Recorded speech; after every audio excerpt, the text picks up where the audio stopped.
Hey there, folks. It's Zach Elliott at Feel Free to Argue. Hopefully, everybody's having a good week. Made it to the end if you haven't had a good week. Sure, some people are working some odd schedules, and hard part of their week's probably coming up then.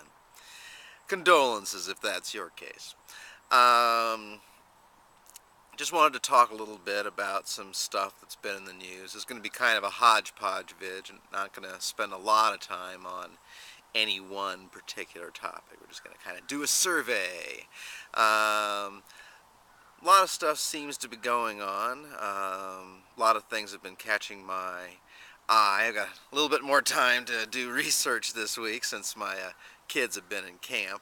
I've been having a good time traveling around doing stuff. And I've had having a good time not traveling around and reading about stuff.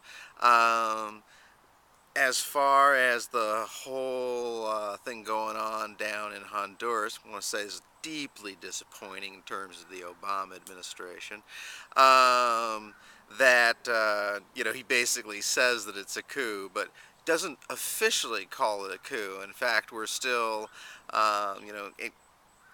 giving economic assistance, and found out that like their people are still being trained in whatever the School of the Americas is being called these days. There have been very fierce crackdowns, and we're not putting our weight behind a solution. So the we're the only ones really basically who can bring these people to heel. I mean, we need to just basically go to all the spigots that put anything into Honduras and turn them off completely. No military aid, no economic aid, no trade. I mean, the coup is over tomorrow if we do that. I mean, maybe not tomorrow, but I mean, it doesn't last long. And so we have the power. I mean, Honduras is a very, very dependent state. So if we just shut off all the spigots and we say, hey, unacceptable, we do not deal with you at all until you change the situation, the coup is over. But unfortunately, we're listening to the likes of Lanny Davis until his recent stint whoring around for business interests in Honduras, business interests being the people who are supporting the coup there. He was in charge of damage control for Hillary Clinton, so you can imagine who he's sucking up to and saying, please, please, please, please, please don't call it a coup because, there are a lot of people down in Honduras who are paying me a lot of money to get you to, not call it a coup. So that's what's going on there. Couple of stories on Democracy Now! Which really caught my interest. They did like a full day on this one day. I think that was Wednesday. And then on yesterday, they had another person basically talking about the incident. But it's has to do with these anarchists in Washington who found out, Washington State, who found out that one of their closest friends, who they knew as John Jacob, was actually a guy named John Towery, who was actually a member of a local military base and who was there to spy on their activities, and such things as, protesting in the ports and shipments of military hardware and other things. So, and this is, I think, even in violation of the tiny little remains of Posse Comitatus that are still in effect. So we'll see if even the simpering, steaming remains of Posse Comitatus are worth anything in terms of the prosecution of this. But I mean, it's also, he's tied in very much, not just with the military establishment, but with these fusion centers, etc.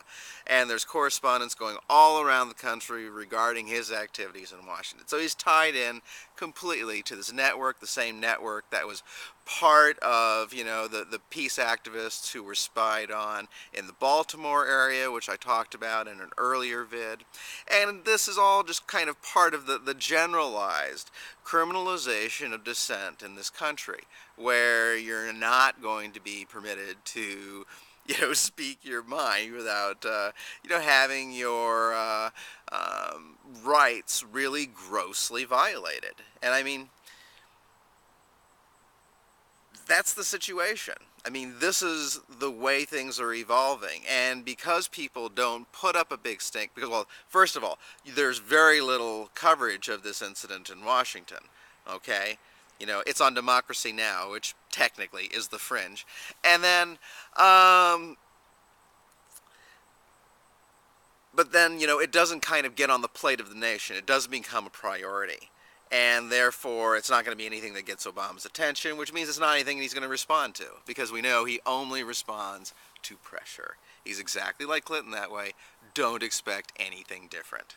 I mean, it's marginally better than him aggressively doing, some of the more wrong-headed things that the Republicans were doing under Bush. But I mean,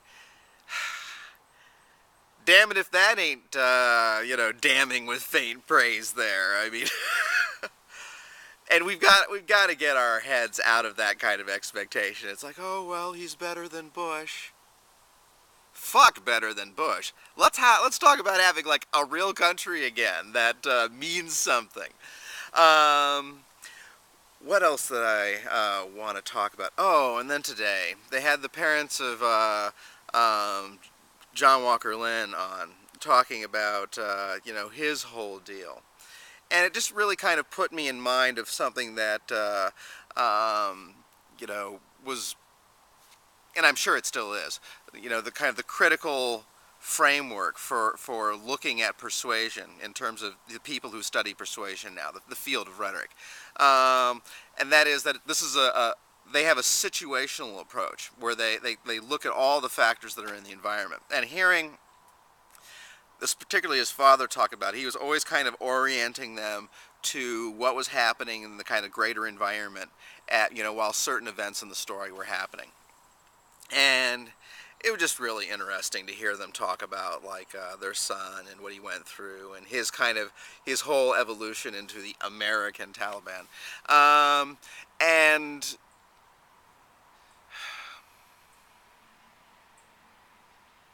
it's just very sad. Because, I mean, I think their son is clearly a person of deep conscience. Someone who thinks deeply about the implications of what's going on in the modern world. And it's amazing what he went through because of that. I mean, they even talked about the whole ordeal that he went through before even getting into the hands of the U.S., which he honestly thought was going to save him from what he thought was going to be his death. I mean, he had been captured by some forces, and he had been interviewed by some guys from the CIA who were. They had some snippets of an interview, their interrogation of him, with him not being cooperative because he was honestly and intelligently fearing for his life. And then there was a whole instance where there was a uprising, and then there was some people trapped downstairs. And there was a week when they were down there where people were trying to kill them. And then he got turned over to the Americans, and he thought everything was going to be okay. And it just started another chapter in his ordeal. As Rumsfeld said, to take the gloves off. Yeah, Rumsfeld really was a sadist. I think a lot of them were. A lot of them in the previous administration. And I think there's... Obama may kill us with bureaucracy, but I just don't feel that sense in his people of that just kind of rank sadism. That, fire your gun in the face sadism of the Bush administration and the people there.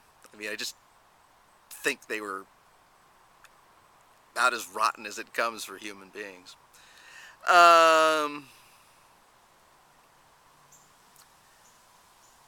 And I guess that's kind of all I got going for right now. I just wanted to tell you what I've been examining and giving you some impressions of it. I mean, I'm going to post links to the Walker Lindh and